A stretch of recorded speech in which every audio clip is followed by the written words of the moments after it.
welcome back to the channel. Hope you're all doing well. Today we are building a full-blown system from the ground up. The objective of this build is going to be so that theoretically those of you who might be building a system of your own at home can assemble it almost in real time as you watch me build mine. And so this is really just to help those of you who are maybe new to PC building, if it's your first time, or if you just need a refresher on how to assemble this stuff. So hopefully that makes sense, and it's going to be a lengthier video because of that. It's just more of a casual and relaxed environment to teach users or new users how to build a PC. I will say that even if you're not building a Ryzen system, so I'm building an AMD Ryzen PC, even if you're building an Intel-based computer, you can still apply 95% of what I'm going to be doing today to your system. It doesn't really matter. The only real differences are the CPU installation, which is a breeze on either platform, and CPU cooler installation, which in itself can vary greatly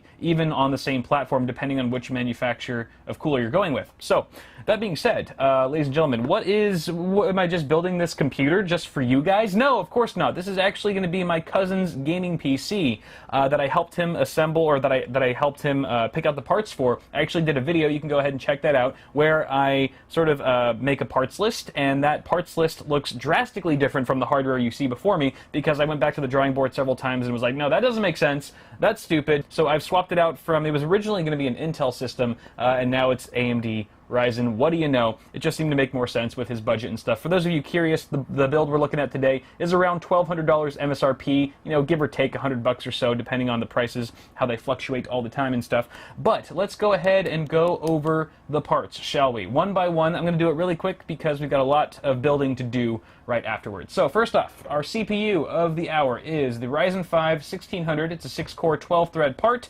It boosts up to 3.6 gigahertz. I am going to try to push that a bit further with a manual overclock for Brandon. He's not into overclocking. He's not too familiar with it, so I'm going to try to squeeze the most performance out of it as I can with the help of this cooler. Now, this was originally the cooler that Brandon bought and paid for. Is this one right here. This is the CryoRig H7, a really great price-to-performance cooler. However, I forgot to tell Brandon to also pick up or order an AM4 bracket to go along with it, because it doesn't come with one, so it's not supported with Ryzen natively out of the box. So it's going to take probably a few weeks for that bracket to get here. So in the meantime, we're using this Noctua NH U12S.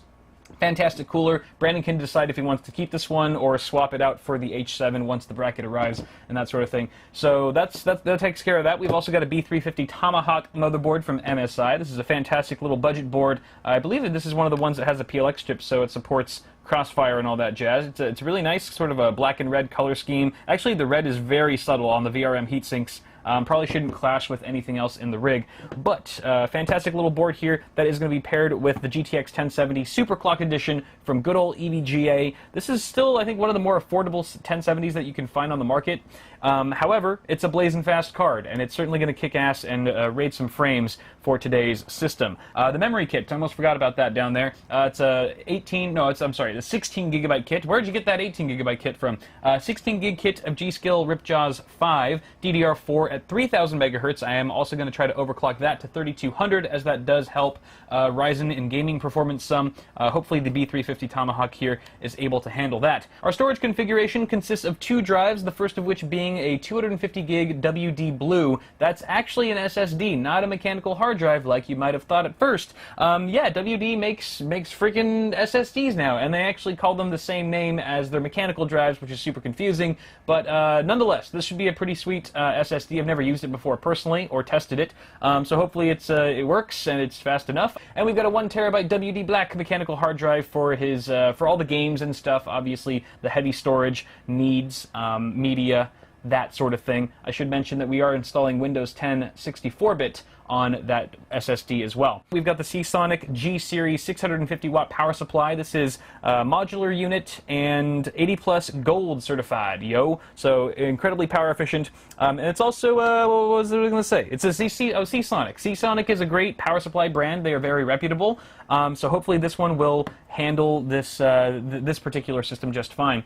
And then finally, our case of the hour is the NZXT S340 Elite in white. I gave Brandon a couple options. He really wanted a white case, so I gave him this one along with like 3 or 4 other popular white cases. And this is the one he came out with. Was like, this is the one, this one right here. And I completely agree. I love this case myself. I've built a couple systems in it already. It's got a beautiful tempered glass side panel. It's got radiator support at the front in case he wants to upgrade the cooling solution later down the line. And it's just a really nice chassis for not too much money. And then finally, just to give ourselves a little bit of an aesthetic bump for the rig, I have included some Fantex white sleeved extension cables to make things look nice and pretty. Oh, there's one more thing. As a thank you to Brandon for letting me build his rig and film it on the channel, I am throwing in, free of charge, an NZXT Hue Plus RGB LED unit, which is probably the biggest, baddest, most awesome RGB accessory you can add to a system here in 2017. So that's going to definitely spice things up and add some bling. Definitely going to give us a bling factor for today's build. But those are all the parts, ladies and gentlemen. So I'm done rambling. I'm going to go ahead and start building. So if you guys, those of you who are building your own systems at home right now, what I'm going to suggest is that you grab your CPU, aka your desktop processor, and your main board or your motherboard, because that's generally where I like to start in a given build. So let's start there. All right, y'all. So you can see that I've taken the CPU somewhat out of its packaging. You want to make sure not to touch it unless you absolutely have to. So it's still sort of in a little box for now. But I've also removed the motherboard from its anti-static sleeve. And you'll notice that there's a bunch of other stuff on this table. I'm going to go over everything. But when you take your motherboard out of its box, you want to also take out a few important accessories along with it so that they're just on hand when you're ready for them. The first of which is your motherboard I/O shield, and we're going to see what this exactly is for in just a bit, as well as your SATA cables. I would take out a number of SATA cables equivalent to the number of 2.5-inch or 3.5-inch drives that you'll be connecting to your system. So in our instance, we've got 2 drives, one SSD and one mechanical hard drive. So I've actually pulled out all 4 of the cables since they come connected. But you can take those out as well. And then your motherboard manual. So this is the Tomahawk manual. You might need to consult it at some point. And then the other stuff on here, these are just sort of like tools that I use when building a computer. The only one you absolutely need, well, let me get the CPU out of here. That's not a tool, really. So we've got the one you really need is a screwdriver. You need a Phillips head screwdriver. This is a number 2 Phillips head screwdriver. Any sort of length will do, but I generally prefer a slightly longer one. Woohoo! Just to makes it a little bit easy when screwing in screws and stuff. But magnetic tip also helps a lot. Not required, but definitely appreciated. Makes things a bit easier. And then we've also got some cable management accessories here. So zip ties. Generally, there's at least one or 2 components in your build that will come with zip ties, but they're usually very few of them, and they're not like the right length, or they're too cheap and stuff like that. So I have my own on hand. Again, this is not necessary, just kind of creates a cleaner build for the cable management part. And then I've got some Velcro ties in case I need them, and then of course some wire cutters to cut the zip ties and stuff. A pair of scissors also works just as fine. Don't use a knife, that could be dangerous. So those are the things that we are going to be using for this build. And on that note, we can actually install our CPU. Alright, so here's a close-up look at our CPU socket. And this is basically where the CPU gets physically mounted or inserted on the motherboard. And this one in particular is the AM4 socket. AM4 is only compatible with AMD Ryzen CPUs, at least at the time of filming. So don't bother putting in a non-Ryzen AMD chip or an Intel chip, God forbid. Bad things will happen if you do. So just stick to Ryzen for AM4 and you'll be good to go. So if you are building an Intel rig right now, I would suggest going to some sort of tutorial. Maybe I'll link one. I'll put a card somewhere if I can find a good tutorial on how to do that on the Intel platform. But for ZIF sockets for Ryzen, it's really quite simple. All you do is lift up this bar here. There's a little bar that's got a little latch. You kind of got to push it to the side a little bit and then lift it up like so. And then get your CPU out. I will remind you guys not to leave any fingerprints on your CPU, particularly on the top. You don't want to touch this top heat spreader here. That's a no-no. You want to grab it from the sides. So here's the CPU. All right, you can grab the edges. Edges are fine. Also, do not touch the golden contacts, the golden pins, I should say, on the bottom. All right, that's a no-no as well. That's very important. You want to keep that as clean as possible. The way you want to do this now is you want to take note of the golden triangle. There's a golden triangle on one of the corners of the CPU. And you want to match that with the small, tiny-ass triangle in the corner of the socket. You can see there's a tiny little corner, or I'm sorry, yeah, a little arrow right in the corner there.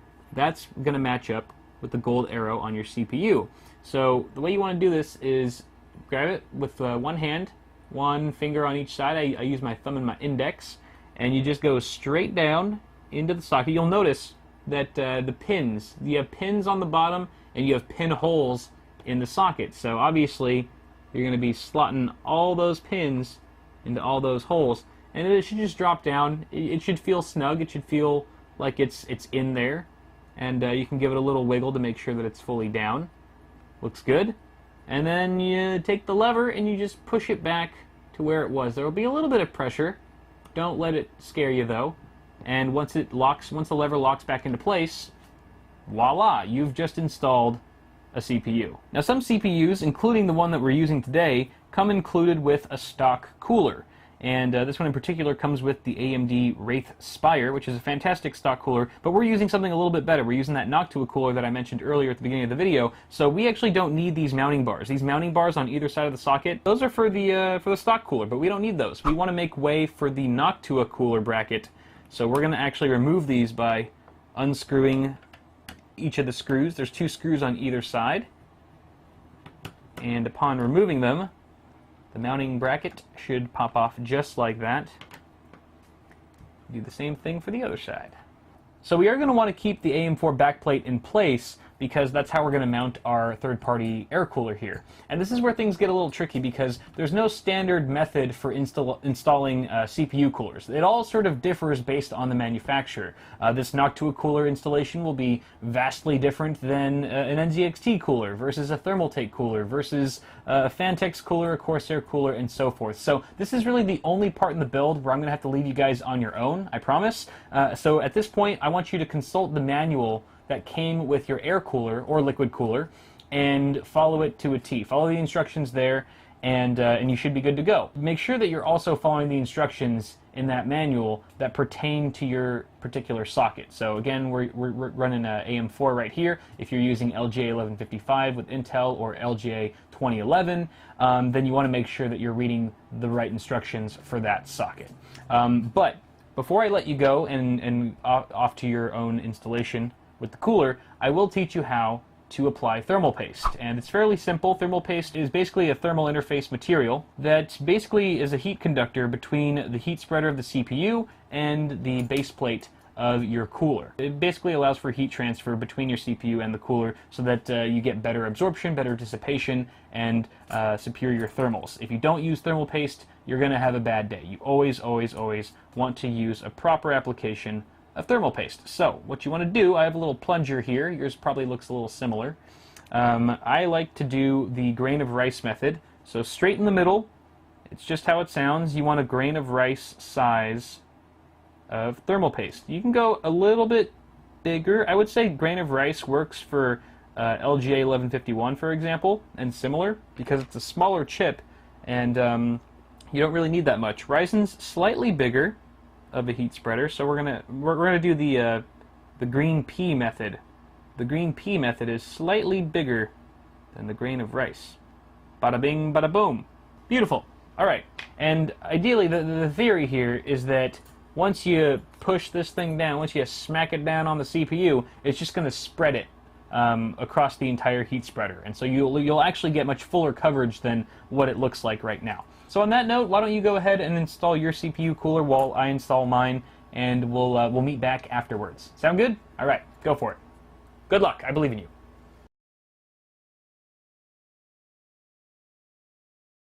All right, moving on to the memory. So installing the memory is one of the easier parts about building a PC, but there are a couple things to be aware of. The first of which is that you have these 4 DIMM slots. At least on this motherboard, there are 4 DIMM slots that you would actually populate, and they can actually be covered or blocked if you have too big of an air CPU cooler.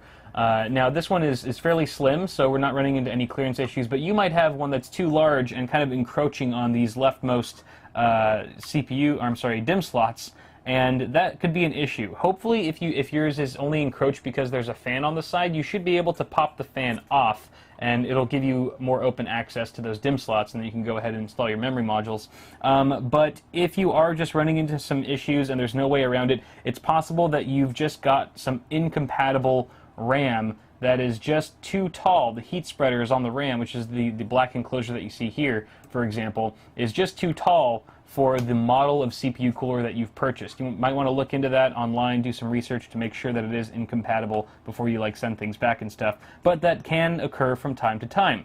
Assuming though that you don't have any clearance issues and that you have free access to all these DIMM slots, you want to consult your motherboard manual to find out which of these slots should be populated with your modules, because it does matter. It does matter. No matter if you have 1 stick or 4 sticks or 8 sticks, you want to make sure that you're putting them in the right slots. And the only way to find that out is through the manual. So once you've done that, I've already found out that my 2 sticks that I have here should be going in the 2nd and the 4th slot. So I've got that all figured out. So the next thing I want to do to actually install these suckers is I want to pull down these side latches. There's side latches on, in this instance, there's side latches on both sides of each DIMM slot. Some motherboards only have a fold down latch on one side and the other one is fixed. So if that applies to you, don't try to force one of the sides down. It's probably just not meant to move. But in this case, both of them fold down on either side. Now before you install these suckers, you want to make note of the little notch that's the bottom of the module. You can see it right there. It's off-center, which means that these are keyed PCBs, which means they can only go in a certain way. So you want to match that notch up with the notch that's in the DIMM slot itself, just to ensure that you're plugging it in the right way. Otherwise you could damage the module. So once you've got that figured out, go ahead and line it up, and applying equal pressure on both sides of the stick, you want to apply force downward until both of those side latches that you popped down earlier snap back into place. So we just did the first one. Let's do it again for this guy. Even pressure downward, and voila. You can see that the latches, all 4 of the latches, are completely upright where they were before. So memory installation complete. Very straightforward and simple. Let's move on to the next step. Alright, we've got our case now, so go ahead and get your case out of the box. Be careful with it, especially if you've got something like a tempered glass side panel. It can be very fragile. And what we need to do is sort of prep our case so that we can fit our now prepped motherboard snugly inside of it. So I'm going to go ahead and take off this side panel.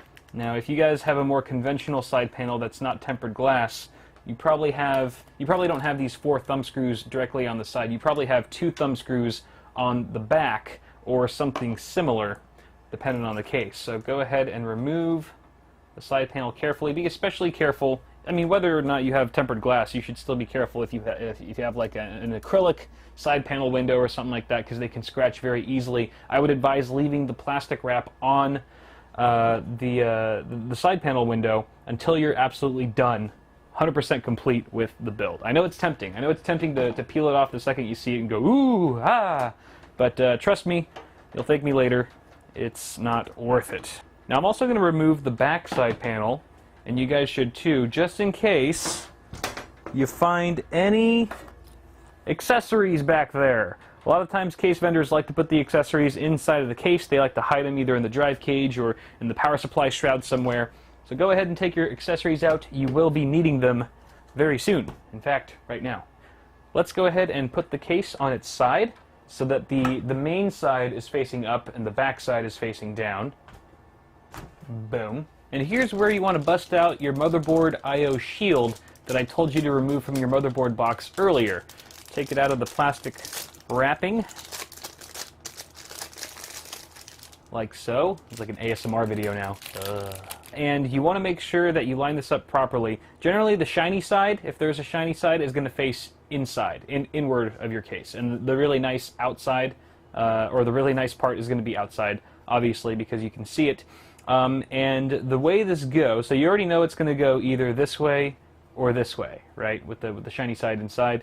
Now it's just a matter of which way does that go. You can just line it up with your motherboard, or I can just tell you a rule of thumb, where you see the little circles, all the little audio circles, that's going to go on the bottom, towards the bottom of the case.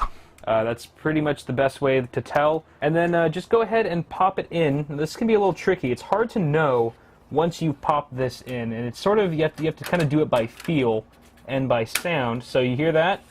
That was part of it popping in.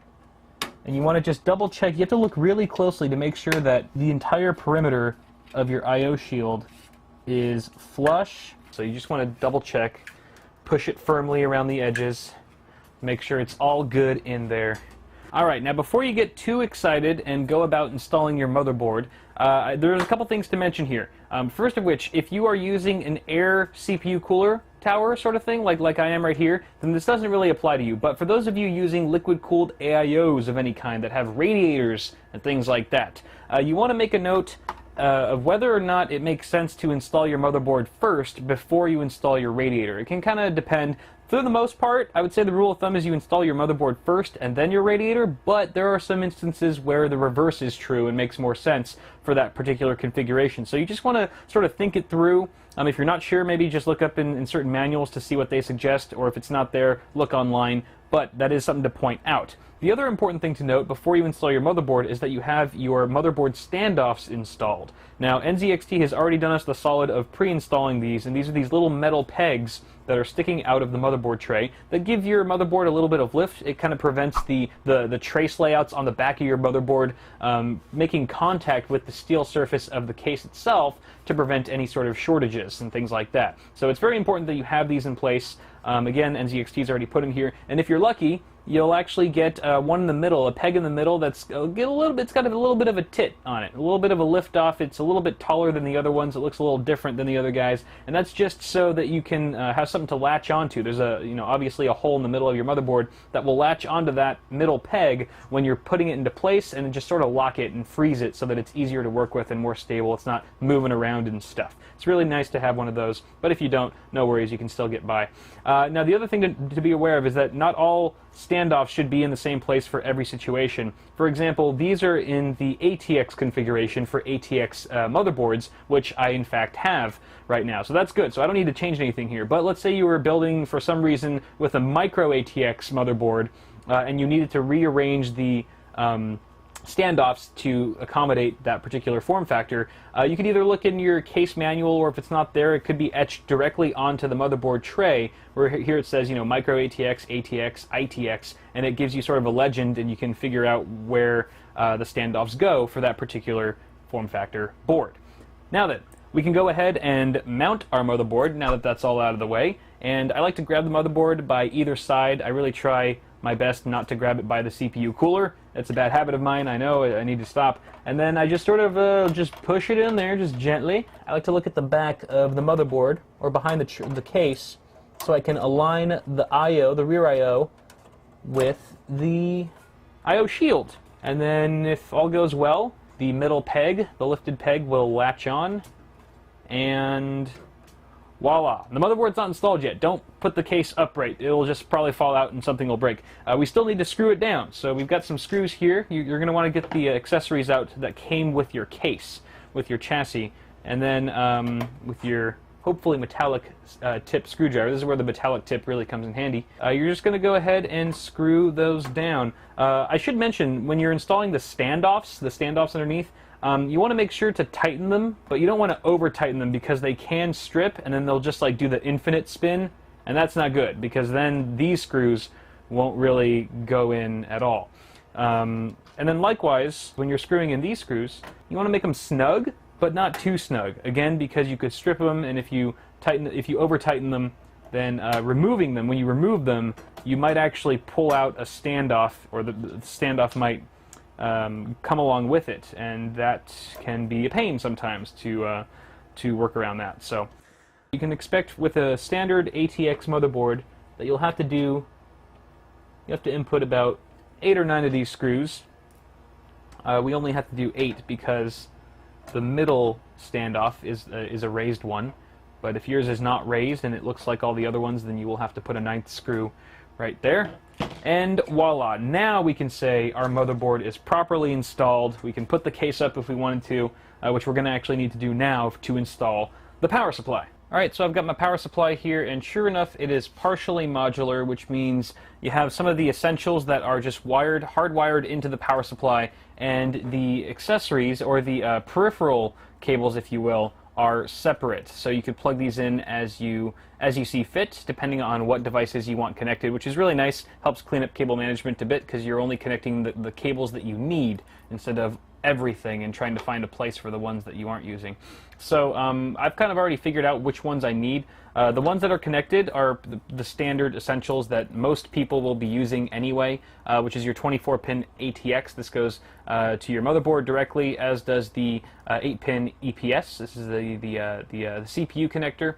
And then we've also got one for PCI Express. This is for your video card. We've actually got two 8-pin connectors. These are 6+2 pin design. You can see that they kind of split off, and this is going to be plenty for our video card, so we don't need to add additional PCIe cables to this guy. What we do need are our peripheral cables. So we need some SATA cables here, both for our two drives. We do have an SSD and a mechanical hard drive that are SATA.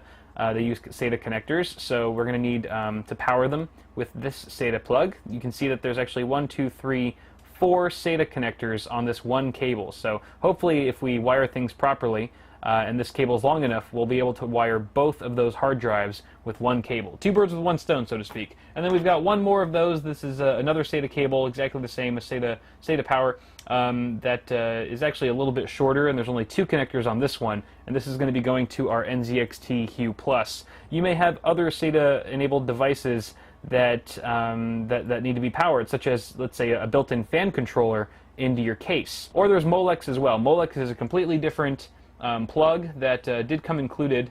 We do have some Molex cables included with this power supply, but we don't have any Molex devices that are in this system, so we don't need to use those. The other thing is, with the matter of which way do you want to install the power supply, I generally say face down, especially with cases now having ventilation slots at the bottom with dust filters, as this one does.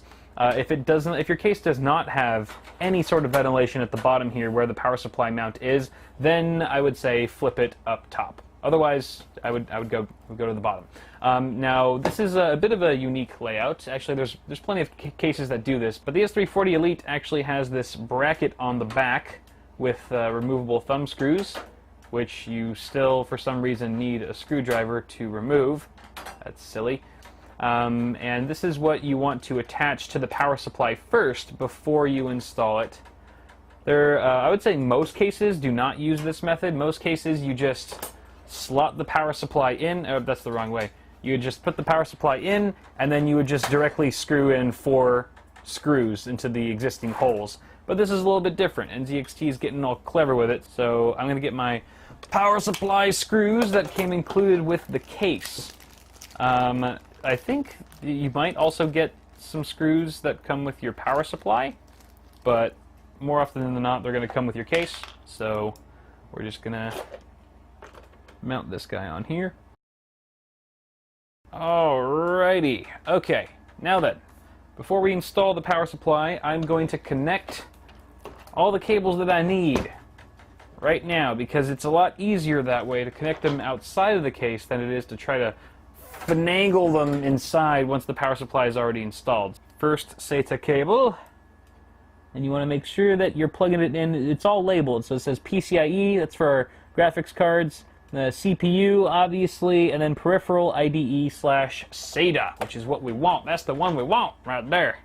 So you can just pop that sucker in and do the same thing for our other one. Boom. Okie dokie. So then now, what I like to do is sort of group the cables together and push them through the backside of the power supply mounting area and just slot it in like that and screw her down. Now, some cases will have you mount the power supply from behind the motherboard tray this way. I'll just have you slot it in from this side as opposed to behind the case. But every case is a little bit different, so again, check your motherboard, or I'm sorry, your case manual for details. Alright, That looks good for now. We're going to leave the power supply cables as is for now. We're going to move on to something else. Let's do the front panel connectors. Oh, how exciting. So here's a look behind your motherboard tray, and for starters you can see our power supply that we literally just installed with all the cables coming from it. But then you've got this whole other mess of cables that seems to be stemming from the front of your case. Apart from these two, these are fan cables. We'll talk about that later. And these are your front panel connectors coming from the front. Everything that's at the front of your case, including the power button, reset button, power and hard drive LEDs, USB ports, audio jacks, etc., that all needs to get wired to your motherboard one way or another, and that's what these cables are for. So each one represents a different thing. We've got your USB 3.0, which is the big blue one, USB 2.0, which is labeled, and these really tiny ones. These are really tiny ones and make up your hard drive and power LEDs, your reset button, power button, etc. And then you've got special things that pertain to only some cases, like your HDMI port here. If you're into VR, and an HD audio for your 3.5mm headphone and microphone jacks. So yeah, we've got these to plug in. We're going to have to flip the case around so that we can start wiring these guys correctly to their appropriate headers.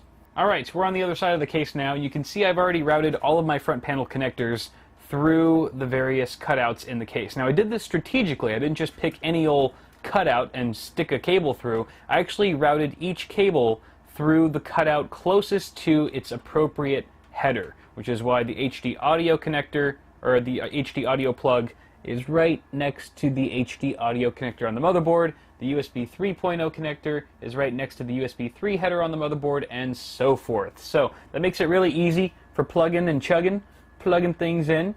I'm just going to go ahead and start with the USB 3.0. Now the USB 3.0, in fact, all of these except for the really tiny cables, the really tiny connectors, are keyed. So you want to make sure that you're plugging them in the right way, or you're going to have a bad day and break some pins. I have broken many a USB 3.0 pin before, so I am a little nervous right now. There we go. USB 3 is secured. Moving on to the little guys. We'll move on to the little guys. The little guys, we've got power LED, and hard drive LED. The common one that's missing here that the S340 Elite does not have is the reset button, but that's okay. We're gonna locate it on the motherboard. It's right here for this particular board. You're gonna have to look it up in your motherboard manual. Each board's different as to where these little guys go. Actually, sometimes it's printed. Oftentimes, it'll be printed somewhere on the motherboard, telling you where the pins go, and in this case we do see that. Power switch is plus and minus that way. If you're not sure which way is plus or minus on the switches, I believe it's you'll see a little arrow indicating plus, the positive. Side with the no arrow is the ground, and then we've got the hard drive LED, which is right there on the bottom. Underneath, this could be a pain. There we go. All right, little bastards are all plugged in. We can move on to our USB 2.0, which is right next door. This is also keyed, as I mentioned. And if one of these pins snaps off on any of these headers, you're pretty screwed. Oh, also, by the way, for the USB 3.0, I should have mentioned this earlier, I'm sorry. If your motherboard has two of those ports, it looks like you could plug it in either or. See how this one also has a USB 3 port down there? They are effectively identical, so it really doesn't matter which one you plug it into, just whichever one is more convenient or what have you. And then this is the HD audio. There she blows. There she blows. Front panel connectors are installed, ladies and gentlemen. Let's go ahead and do the fans next. I'd like to start with the little wires first, and then we can work our way up to the big kahunas, like our 24-pin ATX and PCIe after we install the video card and stuff. So, fans. All right. Fans, actually, we don't even have to cut right here. You'll notice that there are no fans at the front of the case, which is kind of odd, and that's by design because NZXT is expecting the user to install an AIO at the front of the case, which comes already with fans. So, since we're not using an AIO, we're using a air cooler, not a liquid cooler, we are going to install 2 additional fans for my cousin. So I've got actually two NZXT fans. These are from my, my other NZXT case. These are 120 millimeters. They're exactly identical as the existing fans in the case. So we're going to install them at the front as intakes. And to do that, we first have to pop off the front panel of this case. You just pull it like that. Not every case will have the front panel pop off so easily. Some of them have latches that need to be undone and so forth. So let's just install these guys. There's a little cable cut out here. Can you guys even see what I'm doing? Yeah, you can. Where my fan screws at? Alright, we've got direct airflow now going straight to the CPU cooler and soon to be the video card, which we're going to pop right there. And now we shall route all of the fan cables to the various fan headers on the motherboard. We should first locate where those headers are. There's one here, there's one here, and we got two up here. And then the fifth one is actually being populated already by the CPU cooler here, this fan. So, you want to approach wiring your fans the exact same way as you wired your front panel connectors. Route them through the cutout that makes the most sense, nearest to the header you wish to plug them into.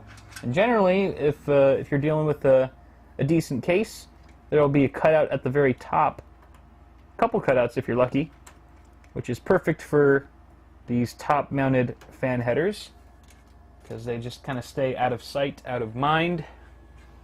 And this bottom one here, I think I'm going to connect the back fan because it seems the closest. Sorry, I know you guys can't see anything because my fat fingers are in the way. There's really no other way to do this, though. Okie dokie. Fans are plugged in. Next up, we are installing our hard drive. And this is a 3.5-inch drive, of course.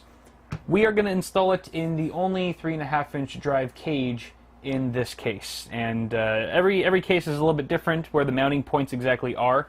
Go ahead and consult your case manual for those specifications, and then once you know what you're doing, you can just pop in the drive, or, you know, there's different mounting solutions. Some of them have little like wing brackets that fold out the sides. Other ones you just screw them in like this. Heck yeah, going old school. You'll notice that there are 3 threads on either side of a 3.5-inch mechanical drive for the most part. You're going to want to screw all those down. Don't skimp. Don't think like, oh, I only need to put 2 in. No, put that third one in, because there are moving parts in a hard drive, yo. And those moving parts, like a needle and a platter and a little green man. There's a little green man in every hard drive. No, there's really not. And if your hard drive's not mounted properly and securely in your case, then all those moving parts can end up making lots of vibration and noise, which is quite unsettling. So make sure you do your job and screw them all in. Now, this is a unfortunate design. I should have thought to plug or screw this in earlier. There's only one screw hole here on this side. The case only gives you one screw hole, so I'm screwing it in with my hand, which is not good. I'm going to get a smaller screwdriver. I have a little screwdriver head here. That's really the only thing that I could fit inside of this tight space. Woohoo! Is just the tip. Woohoo! And it should get it tight enough, though. Alright, there's our hard drive. Look at him. He's so cute. He's all secure and mounted and stuff. Hey, what is this? What is this right here? This looks awfully familiar. This almost looks like that one SATA cable that we had plugged into our power supply from earlier. Oh my lord, it is. And it is also, it's the same L shape. My goodness, so you want to line that up and just push it in. Just nice and easy. Oh yeah, right there. That is firm. That is real firm. SATA power has been connected, but wait, there's more. You need data. So let's get a data cable. Remember the other accessory that I told you to get out from your motherboard box way back at the beginning of the video? Yeah, it's time. It's time to whip one of those out, if you know what I mean.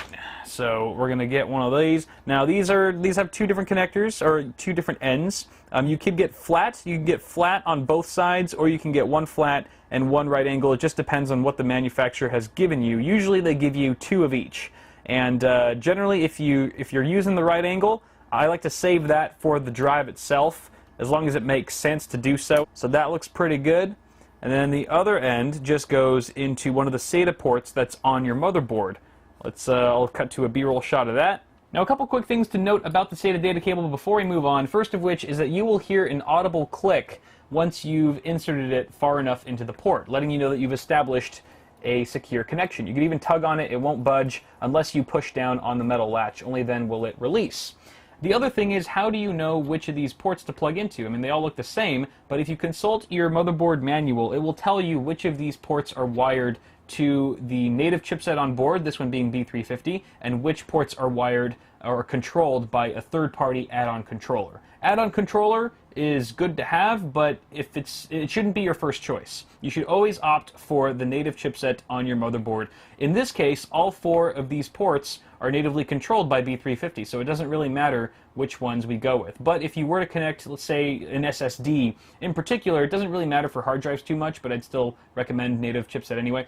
If for sure an SSD, you want to be sure that it's plugged into ports controlled by the native chipset. Otherwise, you could incur a bit of a slowdown in certain situations. So, just to be safe, native chipset, check the motherboard manual.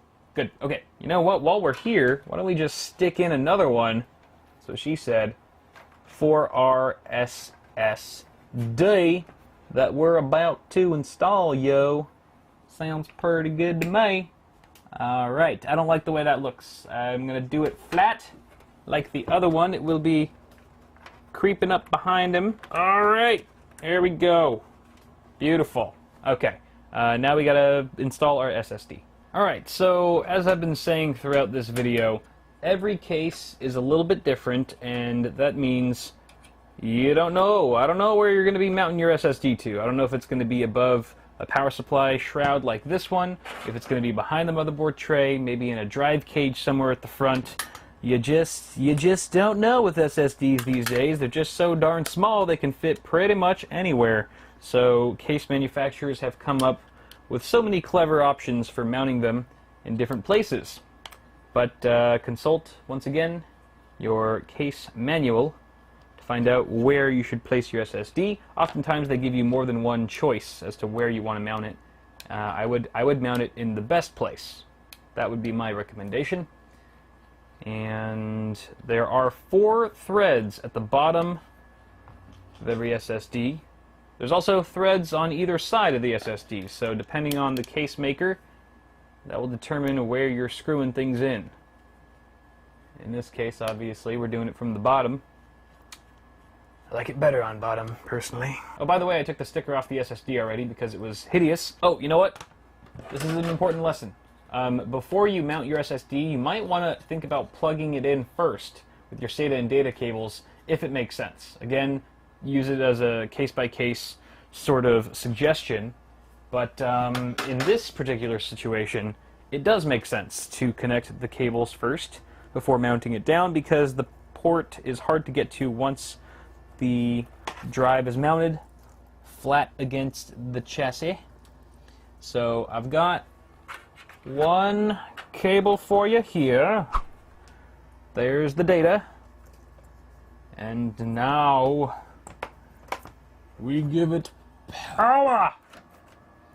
When I say power, that you're supposed to come out when I say power. You ruined it. So let's go ahead and mount this just the same as we did with our hard drive. You might need to bend the cables a bit. You need to flex them a bit just to get them to play nicely sometimes. Look at my forearm. Ugh, working that out. Yeah, I've been screwing a lot lately.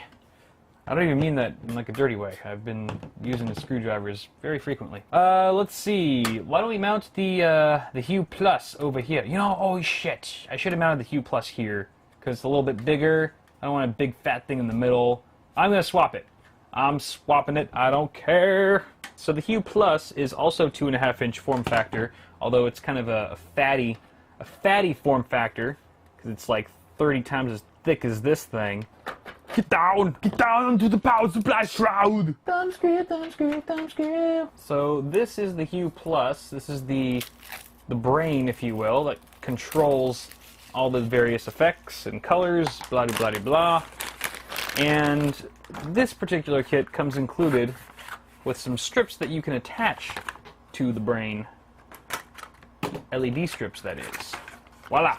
So I realize that this part of the build doesn't apply to most of you because most of you aren't building with the Hue Plus. However, you can check out my video on the Hue Plus if you want more info on it. For now, I'm just going to go ahead and take care of this, but we're going to skip it for the purpose of this video and move on to the next part. Alright guys, now we're plugging in our meaty connectors. They're not really called meaty connectors, they're just the bigger plugs, certainly much bigger than the front panel connectors or the fan headers.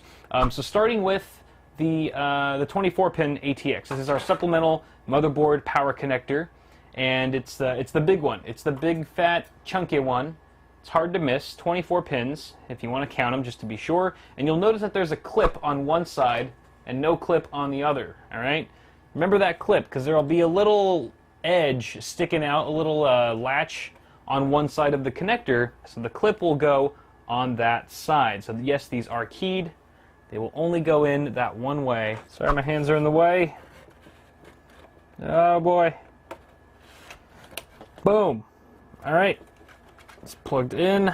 Next up, we've got our 8-pin CPU connector. And this looks like two cables, but it's actually just one, and it splits off into two. The end that splits off into two is the part you want to plug into your motherboard. Sometimes when it's split, you'll actually have a little mechanism to lock the two halves into place so they stay together, like so. And then the header on the motherboard that you plug this into is typically located in the top left corner, right there. So you just gotta feel around for it. This port here can be a pain, especially if you don't have much room. And hopefully I remember to put an annotation when I was talking about installing water cooling radiators that sometimes it's best to install your power supply first, and then your motherboard, and then plug in this gosh darn cable before you install your radiator, because sometimes the radiator, if you're mounting it at the top of the case, can easily block your 8-pin cable. That's good though. There's a cutout at the top of the case, fortunately. Thank you NZXT for that. Just route it right through. Whoop, there's our LED strip falling down. And then bam! Next up we've got our PCIe extensions for our graphics card, but we don't have a graphics card installed yet, so we should do that first. Alright, and moving on to our last component for today, which is the graphics card. Woo! We made it! Very exciting stuff, and this is a really straightforward installation. The first thing you want to do is consult your motherboard manual and find out which of these PCIe by 16 slots you should be populating. Typically, it's the top slot, but you want to check the manual just to be safe. And what you want to do first is lower the latch that's at the end of the slot you wish to populate. And then once you do that, actually kind of opens it up for access. And then you need to remove some expansion slots. And the number of expansion slots you need to remove depends on how wide your card slot width is. So this is a 2-slot card. You can see it's got two of these little rows here. You can look up the specs, the official specs on the manufacturer's website just to be safe. So you're going to remove, since we have a 2-slot card here, we need to remove 2 expansion slots. The first one being the one that's just adjacent to the slot itself. And then since we're going to need room below that, we have to remove the expansion slot beneath that first one. So very simple process here. You're going to want to undo the thumb screws. In the S340 Elite here, there's actually like a second panel, or there's like a big panel that you have to remove first in order to access the thumb screws. So I'm going to go ahead and do that first. Most cases don't have this, so that's one less little step you have to worry about. Alright, so that panel's gone, and then you just remove the 2 thumb screws that you need to access their expansion slots there. Haha! Look at that. Alright, beautiful. So now we have room for the video card. We're going to go ahead and just hold it gently, and you want to just sort of line it up with the slot, and you'll see that there's actually a notch. You'll see there's a notch in the video card connector, and that should line up with a notch in the motherboard slot. And very much like your memory, you'll hear a nice click, a very satisfying and noticeable click, and then you just go ahead and screw the thumb screws back in. You want to make sure that they're fairly tight. You don't want to over tighten, but make them snug. Mount this plate back on. And finally, you want to connect your PCIe connector. Very, very similar in how we connected our 8-pin EPS CPU connector and our 24-pin. It is keyed. There's a clip on one side, and also a latch on one side of the connector of the video card itself. You want to line those up, and if you're rocking a similar plug like this where it's a 6+2 design, then you want to make sure that those are sort of connected. There's a little bit of a ledge at the bottom, at the base of the plug itself, and you want to make sure that that is flush before you plug it in.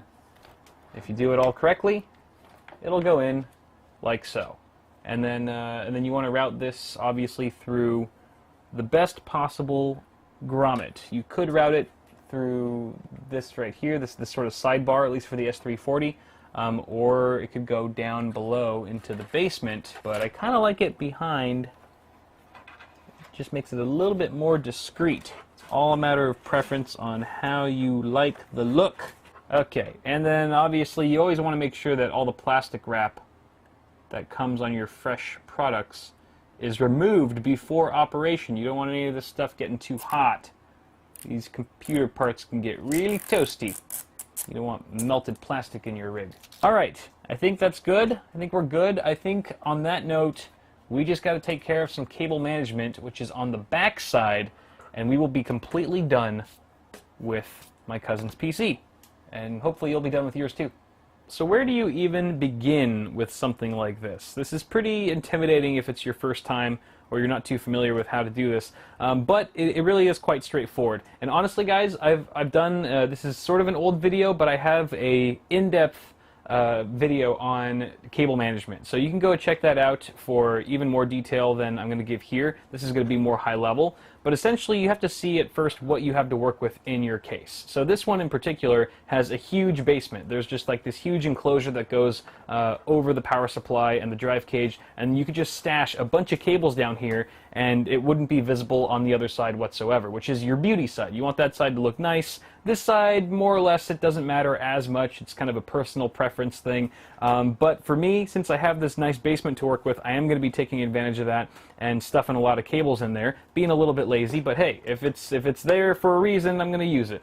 Now, for those of you who don't have a nice big basement to stash a bunch of cables in, you probably just have to do it the old school way and sort of tie down. You have to group together cables. All right, you have to find out what makes sense when you bunch them up.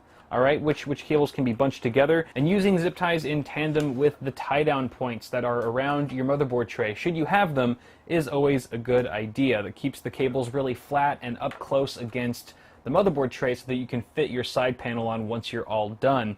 The other thing that this case has that not many do are these little cable clasps. This is not actually very common on most cases these days, but it is very handy. I'm going to be using these as well to aid in my cable quest. You obviously want to make sure to connect your extensions, all the extensions that you've used, to their appropriate cables coming from the power supply, otherwise your components won't work. So fortunately, thanks to NZXT's brilliant cable clasps here, I don't really need to use many zip ties at all, but I will use it for our 8-pin CPU connector here, since it's sort of off in right field. Once you're done with your zip tie, you can go ahead and snip it off with your wire cutters or scissors, whichever one. And we didn't even have to use any Velcro straps because just the cable management in this case is super boss. But there you guys have it. There's cable management, pretty much done. Again, like 90% of this was just shoving stuff into the basement, but hey, it works, and it's not too difficult to redo or rewire things or service it in there if we absolutely need to. But hey, holy crap, our build is done. That's a horrible angle. Let me go ahead and change things up for you so you can see what it looks like all powered on. Alright guys, so I discovered the audio clip for this outro was actually corrupted after I sent the rig home with my cousins, so I gotta do this lame voiceover while you watch me turn the system on for the first time, but technical catastrophes aside, the build was a success. The rig posted just fine and seems to be in healthy working condition, so hopefully those of you building at home find yourselves in the same boat and you're now ready for Windows installation or whatever operating system you choose to go with. I'm sorry if this video didn't have the same amount of polish as some of my other content because it was just really long and kind of difficult to edit, but I hope it helped you along with your own build and leaves you with a new sense of confidence and appreciation when assembling a PC. So if you enjoyed the video, don't forget to toss me a like on it before you go, and feel free to subscribe to the channel for more tech stuff on the way.